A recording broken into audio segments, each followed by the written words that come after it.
Seguiremos innovando para hacer tus viajes más cómodos, seguros y las vías más ágiles. ATM en coordinación con la Alcaldía de Guayaquil.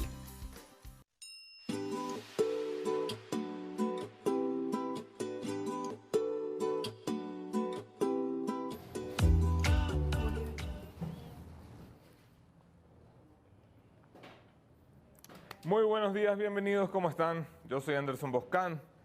Hoy es jueves 29 de agosto del año del Señor 2019. Un abrazo a la distancia a quienes se conectan a la señal de La Posta. Esto es Café La Posta, un espacio para revisar la coyuntura política y la actualidad nacional. Y a ver, hay mucho que revisar, pero empiezo por el principio, cumpliendo nuestros acuerdos comerciales, agradeciendo a Hyundai por hacer posible que nos encontremos aquí cada mañana con ustedes desde el principio, la ATM de Guayaquil, que se une al club de marcas que apoyan el periodismo independiente, el Barista en la República y Amazonas, donde nos sirvan el café de la mañana, y Six Rentacar, que ha logrado que dejemos de andar como chiros en taxi cuando vamos a Guayaquil y ahora andamos como reyes en la flota de Six. Cumplida la cuota comercial, vamos a una revisión de los hechos. Esto es En Caliente.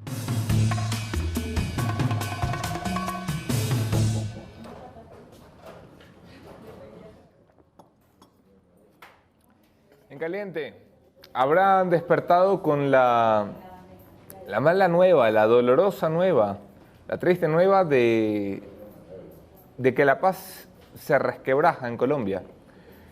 Iván Márquez, número 2 de las Fuerzas Armadas Revolucionarias de Colombia, ha reaparecido en un video al lado de Susan Trich y otro grupo de guerrilleros vestidos de camuflaje en lo que aseguran es una parte selvática cercana a la frontera o a la parte que limita con Venezuela y el Brasil en Colombia. Y aseguran que regresan a las armas, un discurso de casi 32 minutos en el que las FARC acusan al gobierno de haber roto los acuerdos de La Habana, los acuerdos de paz de La Habana, que le habían dado tranquilidad a la Colombia de la guerra más larga del continente, más de 50 años de conflicto armado. Un conflicto armado que puede restablecerse a partir de hoy, según el anuncio de Iván Márquez y de la FARC. Retoman las armas, no retoman el secuestro como mecanismo de financiación, pero dejan abierta la puerta a otro tipo de financiaciones igual de peligrosas. Por supuesto que hablamos de narcotráfico y extorsión. Veamos cómo se dan las cosas, cómo se da la respuesta del gobierno colombiano, que hasta que arrancó este programa no había pronunciado cuál es su postura oficial. Sí se había pronunciado aquel que se siente ganador con el fracaso de la paz, como Álvaro Uribe Vélez, que básicamente decía, se los dije. Decía, esto no fue paz, aquí nunca hubo paz, aquí hubo impunidad a un alto costo institucional, fueron las palabras textuales del expresidente colombiano Álvaro Uribe. Álvaro Uribe, que lideró la facción del no en el referéndum o en la consulta popular para refrendar la paz y que ha criticado o ha sido el principal crítico de los procesos de paz. Hoy probablemente es el único colombiano que pueda celebrar. No creo que la paz haya estorbado a nadie, pero sí que replantea esto mucho para la gente en Colombia, para el gobierno en Colombia, y también sería bueno empezar a pensar cuándo se va a pronunciar nuestro canciller y cuál va a ser la postura que adopta el Ecuador, que durante mucho tiempo consideró que no se podía intervenir en el conflicto colombiano porque somos un país fronterizo que puede salir perjudicado, que luego consideró que se debía llamar terroristas a los guerrilleros y que luego consideró que se debía llamar grupo beligerante a los guerrilleros. ¿Cuál va a ser la postura del gobierno de Lenín Moreno? Se abre un nuevo frente en política exterior, estaremos pendientes y habrá que ver. El resto de noticias tiene que ver en realidad con un tema más doméstico, más mundano, le digo yo. Hablamos del caso Sobornos, el caso Sobornos 2012-2016, como denominó la fiscal Diana Salazar al caso Arroz Verde para dejar por fuera el gobierno de Lenín Moreno. Ayer hubo una suspensión de la audiencia en este caso, que se prevé se alargue para este domingo. Un caso que está por cumplir los días necesarios para cerrar la instrucción fiscal y que ya se prepara para la denominada audiencia preparatoria de juicio. Ayer por la mañana, la Procuraduría General del Estado hacía público un comunicado extenso, que no voy a leer porque ya saben que La Posta no leemos, vemos videitos y memes. Y el procurador básicamente se pone a disposición de la justicia presentándose como un acusador particular contra los señores Walter Solís, María de los Ángeles Duarte, Alexis Mera, Vinicio Alvarado, el ex vicepresidente Jorge Glass, el expresidente Rafael Correa y otros altos funcionarios de la administración. Entra a jugar el procurador Íñigo Salvador, una jugada que muy someramente, muy tibiamente hizo la vez pasada Diego García en el proceso contra Jorge Glass. Esta vez se espera que la Procuraduría juegue un papel activo como acusador particular. Y para hablar de este caso, para hablar sobre el señor Alexis Mera, cuya discusión centra o se ve o se asoma como prioritaria en la discusión del caso Sobornos, de si debe seguir en casa por cárcel o si debe volver a prisión o si debe quedar en libertad definitiva.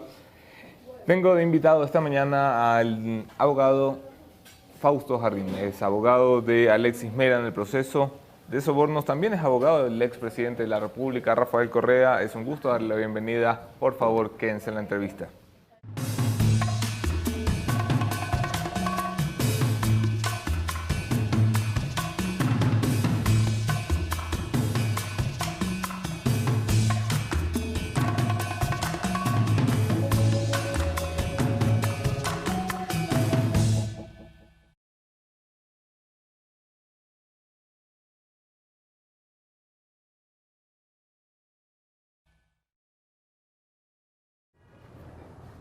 Bienvenidos todos, yo soy Anderson Boscán en todas las redes, podemos seguir allí la conversación. Abrazo especial a quienes comparten nuestros contenidos, los quiero más que si no los comparten.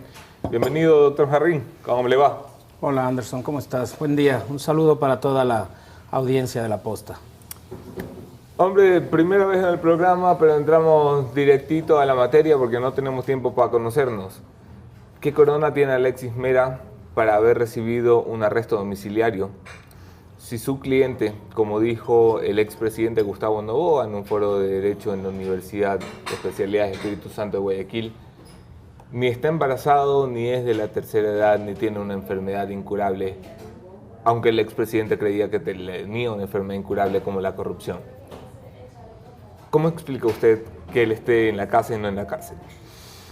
Bienvenido. Bueno, primero que nada, a mí me gusta discutir este tipo de asuntos con argumentos que van más allá de la lógica mediática. El expresidente Noboa, respetable que es, no sé si alguna vez haya estudiado o haya litigado algo que tenga que ver con el derecho penal. Y a esto te agradezco la opción de hacer una aclaración. La prisión preventiva fue revocada.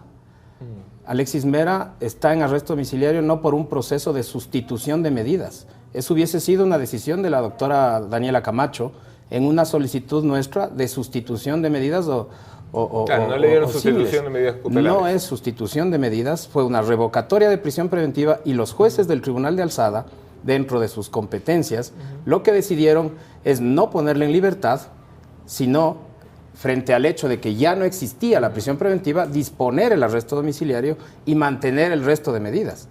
Y eso es completamente viable y para eso, no como sustitución, se puede y se permite cualquiera de las medidas que contempla el código. Eso es lo que ha distorsionado la discusión en realidad. Así es, la discusión está distorsionada. Los jueces del Tribunal de Alzada revocaron la prisión preventiva, establecieron que la Fiscalía no pudo motivar de si existía o no existía una medida menos agresiva que la prisión para asegurar la intermediación de Alexis Mera con el proceso. Esa fue la razón. Su defendido está violando las normas de su arresto domiciliario. Eso es falso. Las publicaciones de prensa a las que hemos tenido acceso los comunes mortales, que no somos parte del proceso, aseguran que el señor se sale del perímetro que le dispone el dispositivo electrónico y se sale de forma ilegal, según las anotaciones, de forma ilegal irregularmente. Que cuando lo contactan dice que no ha salido de casa, pero que el dispositivo indica que está fuera del perímetro legalmente permitido para su circulación. Usted dice que es falso. Tengo un documento que si me permites te lo puedo leer. Me encantaba la vida. Porque nosotros solicitamos... Tendrá cuidado con poner la clave, que así lo pillaron a Olavini. Como corresponde. Yo no tengo secretos.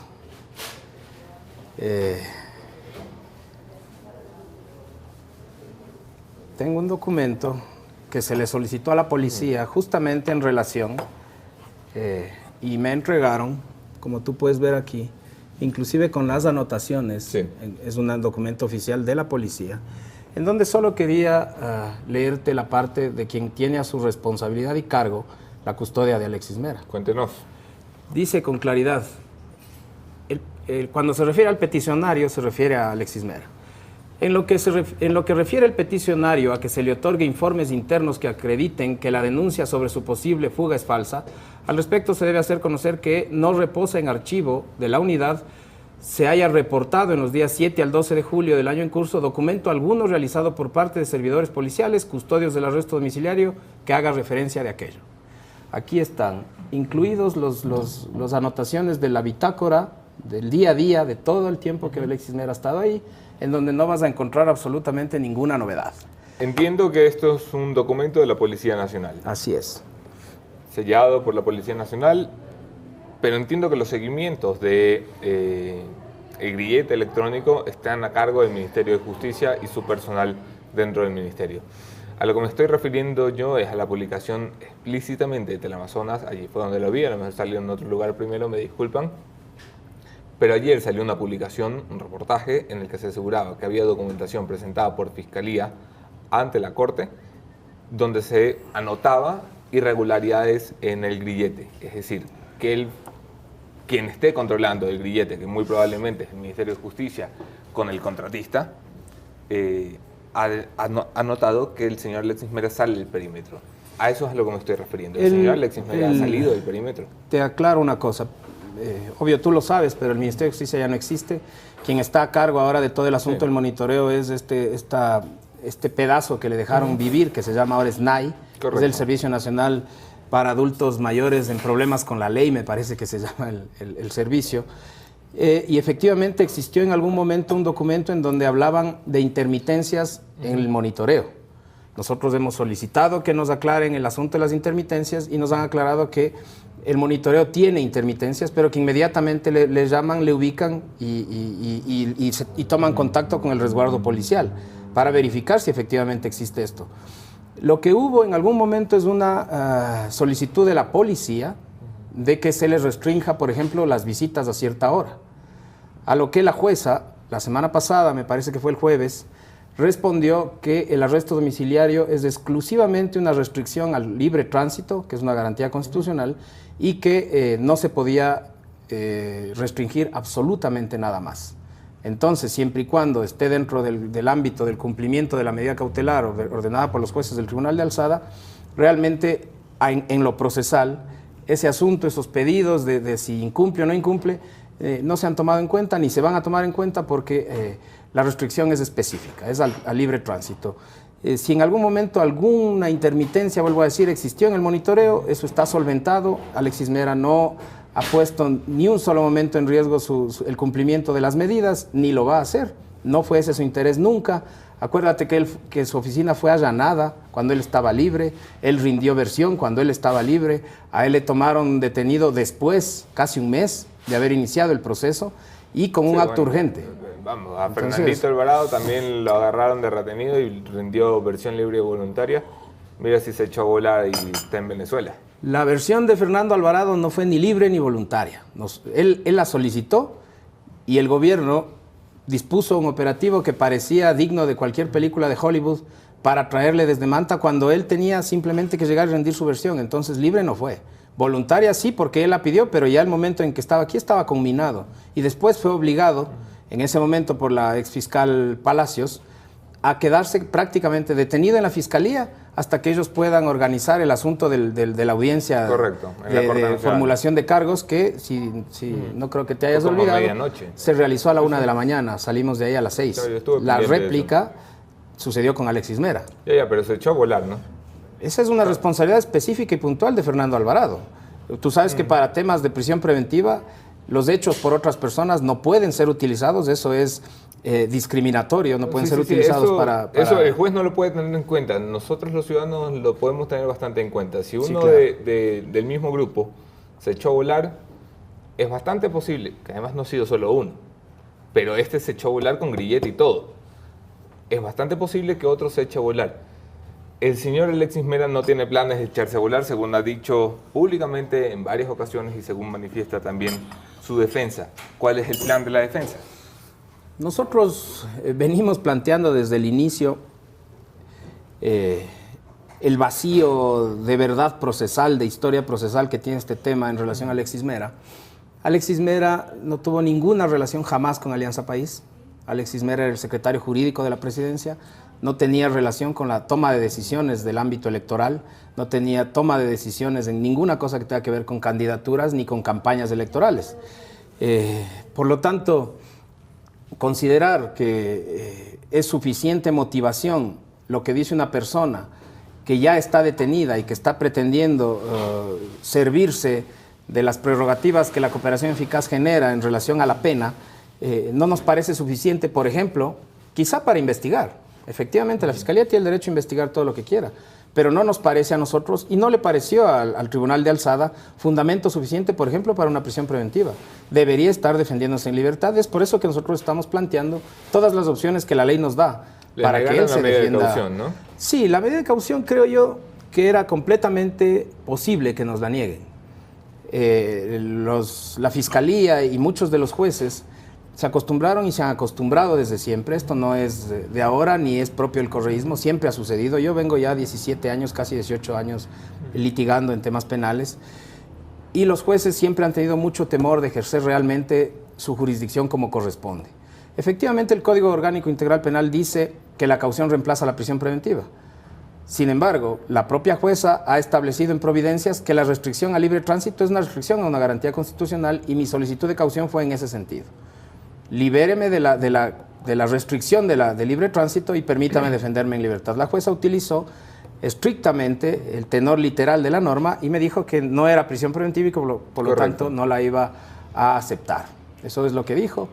La Fiscalía argumentó lo mismo. La Fiscalía aumentó el hecho de que en derecho penal la analogía está prohibida. Yo acepto eso, pero está prohibida en malam partem, que se llama, no en bonam partem. Pero acepto el argumento de la Fiscalía. Es más, lo acepto porque creo que eso a la Fiscalía le va a generar después inconvenientes porque la Fiscalía se acostumbró a hacer analogías. Porque estamos hablando de temas que se retrotraen al 2011, al 2012, en donde teníamos otro código. Entonces ahora voy a ver, sin analogía... Bueno, pero fueron delitos, según la teoría del caso de Fiscalía, que se perpetuaron hasta el 2016. Hay delitos que pueden transformarse en temas consecutivos y que se realicen durante varios meses, años, ¿no? Hay otros delitos que tienen que especificarse. Correcto. Por ejemplo, el cohecho. ¿Cuándo sucedió? ¿Cuándo? ¿Quién? ¿Cómo? ¿Dónde? ¿Cuánto? Eso será en la etapa probatoria de juicio, ¿no? Tendrán que probarlo, pero ahí veamos qué pasa con esto de la prohibición de las analogías. Veamos si la analogía solo sirve para negarla cuando nos conviene y para ejercerla cuando nos conviene. Ya veremos eso en el proceso. Su cliente tiene 3 acusaciones encima y una de esas es tráfico de influencias. ¿Está determinado ya por cuál de todas las razones que creemos los ciudadanos que estamos de este lado de la orilla se le debe acusar de tráfico de influencias a Alexis Mera? ¿Le ha acusado a la Fiscalía?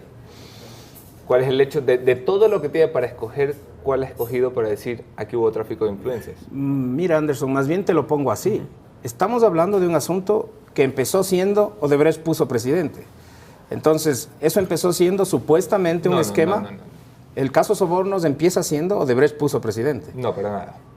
Así fue. No, el caso Sobornos empieza siendo hubo colaboraciones ilegales de empresas a las campañas electorales, no necesariamente la presidencial. No. Lo que dijo... el caso Sobornos empieza con Arroz Verde, que es una publicación periodística de Fernando de la Fuente, Villavicencio que se llamaba, y Cristian Zurita. ¿Y cómo se llamaba la publicación? Odebrecht puso presidente. Ok. Entonces, y no voy a circunscribir el tema de Odebrecht. A lo que me refiero es a que el tema empieza por un parte policial que baja del internet una publicación de prensa en donde se habla de aportes económicos. Yeah. Entonces, una vez que el tema se transforma en un asunto económico, hay que verificar que el caso se va a referir siempre a supuestos aportes, que ahora les quieren denominar sobornos. Entonces, el marco dentro del cual la Fiscalía va a generar la teoría de su caso está enmarcado dentro del asunto de los aportes.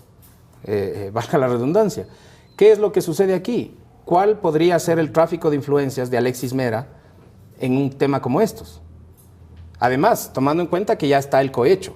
Si aquí hay una dádiva, un canje ilegal de un asunto que incrementa tu patrimonio de forma ilegítima, se puede hablar de cohecho. Deberíamos estar investigando cohecho. ¿Acaso el cohecho, que además está dentro del mismo capítulo de delitos contra la administración pública, no absorbe el tráfico de influencias? Eso tendremos que discutirlo en el momento de determinar los asuntos probatorios. A mi criterio, sí.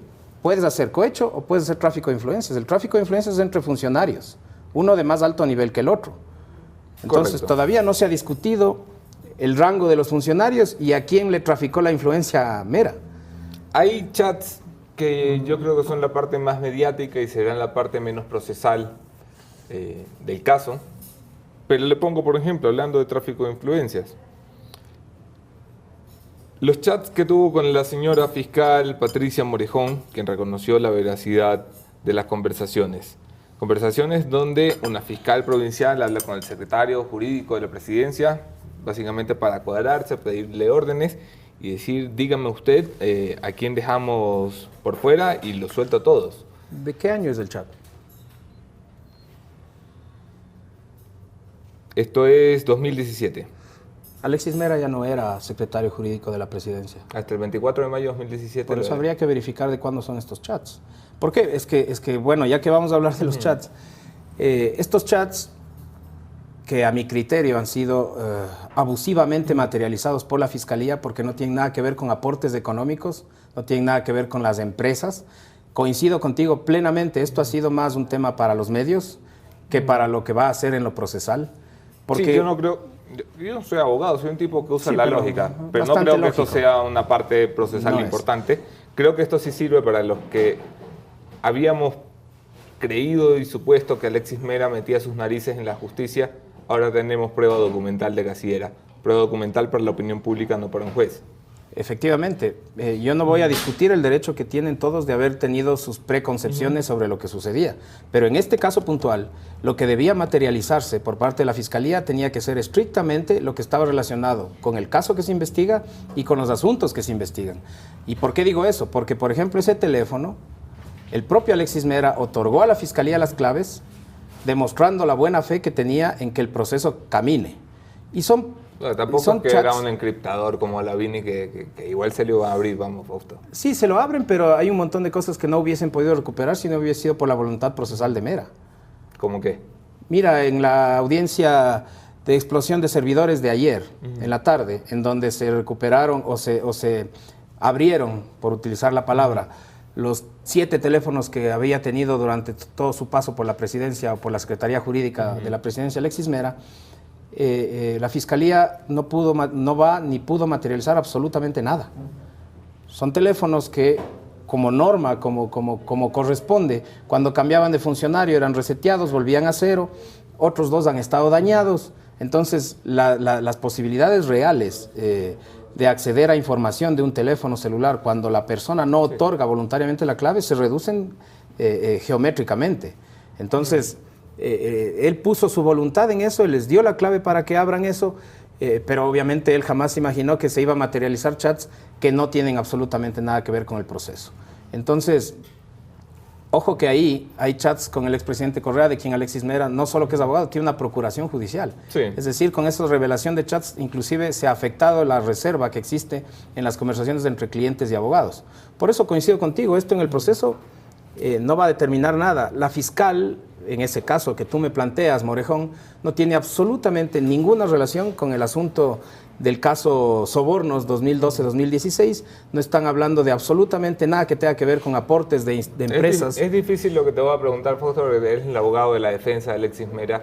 Tu trabajo es defenderlo. Te pido, no te pregunto esto como la defensa de Alexis Mera, te pregunto esto como un abogado y apasionado del derecho. ¿Te parece normal que a una fiscal se le cuadre a un tipo que era o es el secretario jurídico del presidente de la República y que le diga, si usted me pide, lo sacamos? No me parece bien. Solo, es que es lo único que me perturba. Yo sé que para el fin procesal eso no va a ser tomado en cuenta, pero a mí me perturba tener un funcionario judicial que pida la guía y el orden a un tipo que, es más, ya ni siquiera era funcionario público, peor aún. Y ya no lo era, exacto, era un abogado en libre ejercicio, y eso nos debería perturbar todos los días, ¿no? Nos debería perturbar, por ejemplo, lo que ahora vemos en redes sociales. A mí me perturba ver a la fiscal general del Estado dando retweets a lo que dicen los funcionarios que están siendo investigados, funcionarios actuales del gobierno. A mí me perturba ver retweets de Diana Salazar a Iván Granda, que ya está denunciado en la fiscalía. O sea, es perturbador, sí, es molesto. Y no era una práctica exclusiva de Alexis Mera, es molesto siempre. Hay que decirle al fiscal, a lo mejor no se ha enterado que cuando uno da retweet los otros se enteran. Vi a Pedro Granja, que no es santo de mi devoción, creo que es un buen abogado, creo que no maneja bien su discurso y sus exabruptos, creo que es un buen abogado. Él ya lo dijo, ¿no? Lo dijo, y lo dijo públicamente en el momento de salir de la fiscalía reconociendo la denuncia que hizo. Yo creo que hay que tener un poco más de tino. Hay sentencias de la Corte Interamericana que prácticamente le prohíben a fiscales se refieran a casos que están en marcha. Y la doctora Salazar ha hecho un perfil en Twitter personal en donde retuitea y pone sus... Bueno, pero no hace comentarios, ¿ah? Dijo que estaba cuando... El retweet no es endorsement, dicen los gringos. De acuerdo, pero es peligroso. Y para una fiscal que está investigando casos, más todavía. Entiendo que para ti y para mí, inclusive yo que soy abogado de la defensa, yo retuiteo a quien considero. Tú a mí no me tienes bloqueado. No, ya te he desbloqueado ayer, Fausto. Ayer. No le voy a tener bloqueado si voy a venir a mi programa. Ayer, porque cuando quise verlo del programa, todavía no podía. ¿Ah, no? No. Entonces, la fiscal tiene que tener mucho tino. Ella puso en redes sociales abiertas que estaba realmente, no me acuerdo la palabra que utilizó, decepcionada o alguna cosa así, por lo que los jueces hacen. Sí, claro. La fiscal tiene que tener mucho tino con eso. ¿Te parece una mala fiscal? No creo que sea una mala fiscal, ni creo que sea una mala persona. ¿Te parece honesta? Creo que es honesta. Lo que no creo es que... Tus defendidos no creen lo mismo, ¿ah?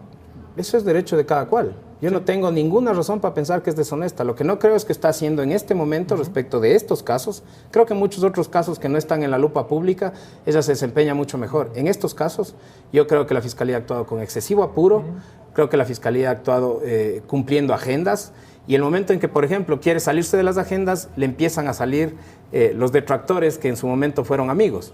Entonces, creo que en estos casos mediáticos, la Fiscalía, no solo Diana Salazar, sino todo el aparato de la Fiscalía, está cometiendo excesivos errores, y eso me hace dudar de hasta dónde van a poder llegar con esto. ¿Qué hay? ¿Quieres otro café? No.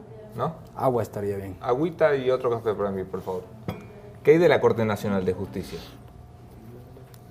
A mí me parece que la ciudadanía debería estar muy preocupada por el hecho de que los jueces del más alto nivel están siendo este momento evaluados mientras deciden cosas de interés nacional. Si está siendo evaluado, la imparcialidad no existe. La mayoría, creo yo, van a actuar en relación a los lineamientos de esa evaluación. Hombre, como cuando teníamos a Yaik haciendo de las suyas, ¿no? Seguramente. Pero el problema es que tiene que haber un punto en el que eso cambie. Sí, Ayer te escuchaba con mucha coherencia, más allá de tus calificativos al expresidente Correa, pero efectivamente creo que lo que ya debemos empezar a pensar es en juicios justos. O sea, no es que eso lo comparto porque plenamente. Jalg lo hizo o porque lo hacía Febres Cordero o porque... No, jamás defenderé eso. Entonces ahora yo creo que ya es suficiente. Jamás defenderé eso, pero jamás dejaré que una persona que estuvo en un gobierno que violó el sistema de justicia y el Estado de Derecho de forma reiterativa me diga ahora, es que mira lo que está pasando. Sí, está pasando lo mismo que ustedes dejaron que pasara. Está pasando que en este país tenemos a los políticos metidos en la justicia porque no solamente, no es que ustedes lo estrenaron, ustedes lo continuaron, lo perpetuaron y lo impulsaron y mejoraron. Eso sigue pasando, lo entiendo. Entiendo que este es un caso donde la política está metida en la justicia, pero pasó porque ustedes lo permitieron, porque ustedes fueron gobierno. Así es. O sea, yo creo que la justicia no ha podido desligarse de la presión mediática ni de la presión política. Creo que en el Ecuador aún no se inaugura una justicia liberada de eso. Yo creo que para eso puede ser loable la intención de evaluar a los jueces, pero no deberían evaluarse con mecanismos inconstitucionales, como está sucediendo en este momento. ¿Tienen confianza los jueces de la Nacional? No. Aunque ustedes los hayan puesto ahí. No tengo yo personalmente como abogado no tengo ninguna confianza en los jueces. Espero que hagan su trabajo. ¿Tus clientes escogieron personalmente quiénes iban a ser los jueces de esa corte? Yo eso no lo puedo refrendar. Yo creo que no es así. Creo que en muchos casos puede haber habido inclusive presiones para que ciertas personas ocupen ciertos espacios, como existen ahora, como existieron antes. Yo prefiero pensar que en este momento los actuales jueces carecen de imparcialidad, carecen de una garantía jurisdiccional que es la inamovilidad. La Corte Interamericana ha sancionado varias veces a países por no haberle dado inamovilidad a sus jueces cuando deciden temas, sobre todo penales, y yo creo que esta va a ser el futuro de varios de los procesos que se están llevando en este momento aquí. Jueces evaluados por entes políticos, por entes ad hoc, como en este momento, o como intentó hacerlo el Consejo de la Judicatura encargado de Marcelo Merlo, al punto de que el propio transitorio le dispuso que no lo haga, épocas sui generis y surrealistas que hemos tenido que vivir. Ese es el futuro de muchos procesos. 14 largos años, Fausto. Quizá más, porque yo empecé a litigar un poco antes y me acuerdo cómo eran los juzgados y las cortes en la época. No puedo decir de la de Febres Cordero, yo era un niño. No puedo decir ni siquiera de las inmediatamente posteriores. De la de Lucio ya te vas a acordar. Por supuesto, inclusive me acuerdo de la de Bucarán. ¿Ah, sí? Pero todavía no como abogado, sino como estudiante. Pero divertida tiene que haber sido esa. Bastante divertida. Duró muy poco como para que quede realmente la huella y se marque la necesidad de no suscribir ese tipo de discursos. Creo que si duraba un poco más no hubiéramos repetido muchas cosas, pero yo me acuerdo desde antes. Casos sobornos. Hay quienes defienden, entre ellos, me parece que el expresidente Rafael Correa está en esta línea argumental, que allí no hay un delito penal, que allí puede haber una infracción electoral. Tú sostienes lo mismo, me imagino. Yo sostengo lo mismo y a mí me parece que además hay algunas cosas que hay que tomar en cuenta. Yo creo que la responsabilidad específica de ciertos hechos que creo que la Fiscalía podría avanzar en comprobar respecto de ciertas personas, se ha utilizado para ampliar el marco de la cobertura de este proceso y se ha mezclado mucho las cosas. Por ejemplo, el CNE está solicitándoles a varias empresas, a varios ciudadanos comunes y corrientes, privados, nunca miembros de ninguna organización política, que le informen y le entreguen documentación. Entonces, yo creo que la Fiscalía debería tomar muy en cuenta lo que está sucediendo. Desde la oficina de Luis Verde Soto se está pidiendo documentación que debería ser parte del proceso de la Fiscalía. Y entonces una de estas personas, que no necesito nombrar, ayer pretendió informarle a esta oficina que se está entregando a Fiscalía, que ha rendido versiones en Fiscalía, que es Fiscalía el órgano competente para esto, y no le quisieron recibir el documento. O sea, además hay una superposición de funciones que complica y conflictúa todo el proceso. ¿Qué hace la Contraloría revisando el tema de las firmas? Pero eso es la forma. A mí el fondo, que es lo que me importa, es entender desde el ciudadano de a pie cómo es posible que esto no sea un delito. ¿Cómo es posible que una empresa que es contratista del Estado le dé plata a los que dirigen el Estado para que vayan a lo que les dé la gana? ¿A divertirse en la discoteca o a hacer campaña electoral? Ganan la campaña electoral, le vuelve a dar contratos a los contratistas y esto no es delito. No, es que si es como tú lo planteas, la Fiscalía debería estarlo, lo va a tener que demostrar y por supuesto ahí sí sería delito. Pero el problema es que no es como lo están planteando. Primero que nada, para cuando aparecen estas anotaciones, el presidente ya había. A los años a los que se refiere el cuaderno, del cual yo tengo el 100% de certeza de que no es real. Yo creo que vamos a hablar de eso. Lo que dice Cristian Viteri es real. Yo creo que el cuaderno tiene absolutamente todas las dudas de ser un documento real, fidedigno, y las pericias lo van a probar, creo yo. Ya había presidente, entonces no estaban hablando de una campaña política, entonces hay que analizar de qué estaban hablando. ¿Qué dijo uno de los empresarios? Dijo que era parte del contrato la inauguración de ciertas cosas, y se refirió a los infocentros, por ejemplo. Entonces, si estaba en el contrato, no es que... Pero vamos, ¿qué dicen otros contratistas? Me obligaron a pagarle eventos políticos a Alianza País. Hablando particularmente de la campaña de Viviana Bonilla, por ejemplo. Este es un contratista guayaquileño que dijo, a mí me hicieron pagar 14 actos de Alianza País, 14 actos electorales. Yo pagué las facturas de eso. Me hicieron pagar, entonces vamos a tener que enfrentar eso en el proceso y verificar cuáles me hicieron pagar. Claro, quién le hizo pagar, cómo y dónde. Cómo, dónde, exacto. Pero eso voy, eso es delito. En eso sí estamos claros, ¿no?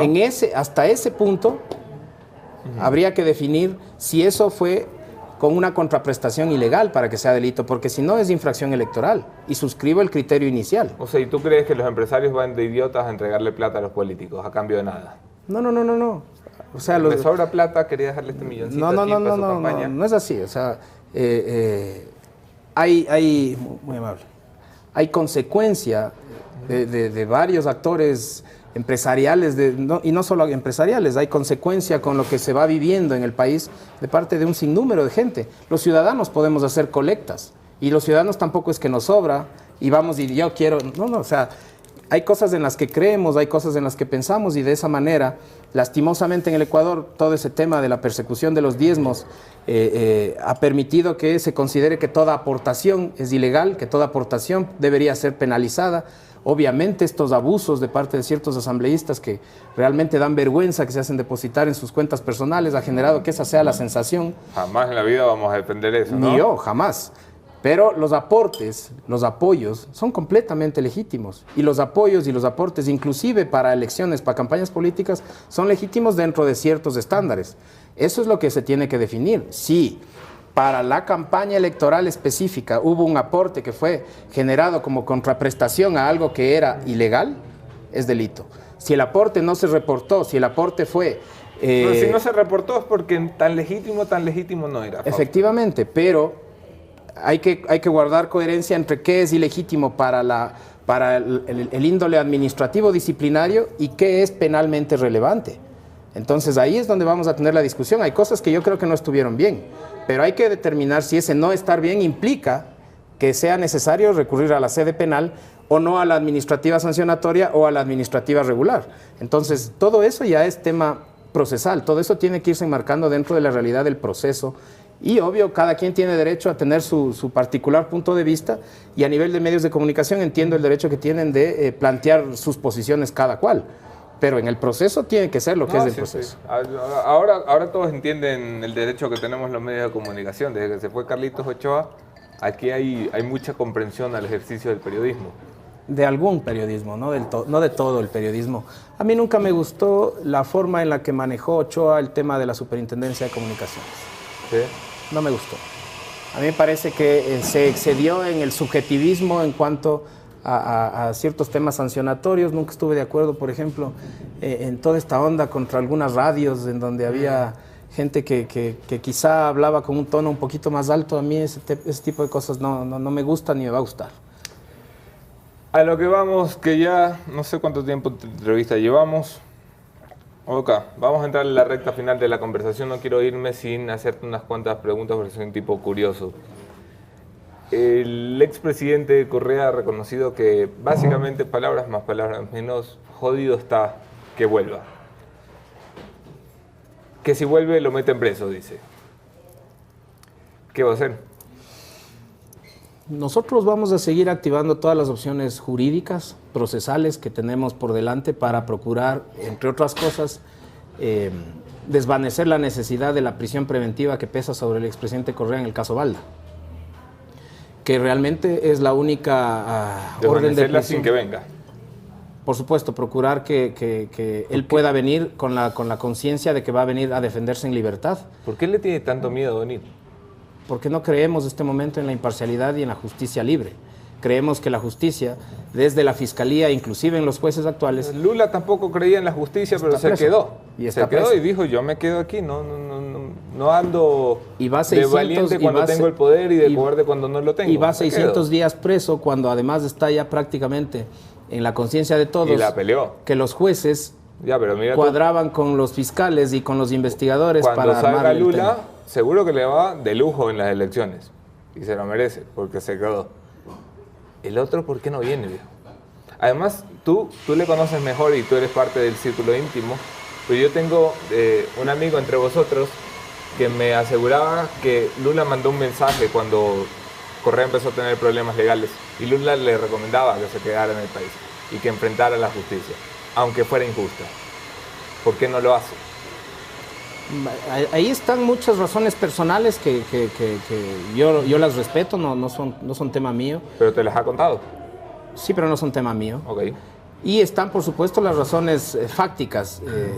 Yo creo personalmente que en este momento un proceso para él no goza de garantías. Yo no creo, mira lo que estamos viviendo a nivel de las cárceles. Yo no creo que a él se le pueda asegurar su integridad personal en las cárceles del Ecuador. Yo creo que aquí corren intereses que exceden la posibilidad del propio gobierno. En una emergencia no fueron capaces de evitar que se maten y se masacren en las cárceles. Entonces, pasa por todo, ¿no? Pasa por todo, no solamente porque no confiemos ahorita en la justicia, sino que no confiamos en el sistema en general. Pero yo no he desechado la opción de que él regrese a terminar de defenderse en persona. Sería lo óptimo. O sea, yo aprecio mucho más a Jorge Glass con sus pillerías y todo por haberse quedado a defenderse en persona que los que se han terminado yendo por los techos. Siempre lo he valorado y es una valoración totalmente subjetiva y personal. Pero por supuesto. Le tengo mucho más aprecio a Jorgito, que mira tú que no nos llevamos tan bien, que a los que se han terminado yendo por los techos. Claro, yo por ejemplo respeto mucho el valor de Jorge Glass de haberse quedado defendiéndose aquí. Y ojo que el recurso de casación recién fue admitido, ¿no? La Corte se ha demorado casi un año en dar trámite a un recurso que debían haberle dado trámite hace rato. Y por lo tanto, más allá de las percepciones personales o de lo que cada cual crea, todavía no tiene una sentencia ejecutoriada. Van a ser 3 años. Sí, bueno, estamos a tiro de pájaro, según me han contado por ahí. Correa se va a inscribir para algo. Ha dicho algo, quiero ser asambleísta, Alguien me comentaba que a lo mejor la reforma electoral le impide inscribirse a través de un tercero, sino que tiene que venir al país a inscribirse y no puede porque, ya sabemos, y que la salida que le quedaba era inscribirse como asambleísta por el exterior, por una circunscripción del exterior. Eso está en planes. Y yo personalmente puedo decirte 2 cosas. Le escuché a él mismo decir que si es que se le permite, él sería candidato a la vicepresidencia. Y si no se le permite, tendríamos que verificar qué opciones reales tiene. Yo personalmente creo que es necesaria la presencia de él en lo electoral. Yo creo que quien todavía mantiene la fuerza real del correísmo justamente es Correa. Evidentemente. Y creo que para nosotros como correístas, ya que ustedes nos han denominado así, es absolutamente necesario que en lo electoral él esté presente. De alguna manera, pero él esté presente. Yo como abogado, como persona, espero que para cuando esto se nos venga encima, o sea, cuando ya tengamos que afrontar la idea de las candidaturas, yo como abogado haya logrado ya facilitar o generar las opciones democráticamente hablando y jurídicamente hablando de que él se candidatice. Suerte en ese camino, Fausto. Aprecio mucho que hayas venido, sobre todo entendiendo las distancias que nos separan. Siempre bienvenido a este espacio. Un gusto. Bienvenidos ustedes también y gracias por acompañarnos. Termino con mi conclusión de esta mañana. Esto es el punto final.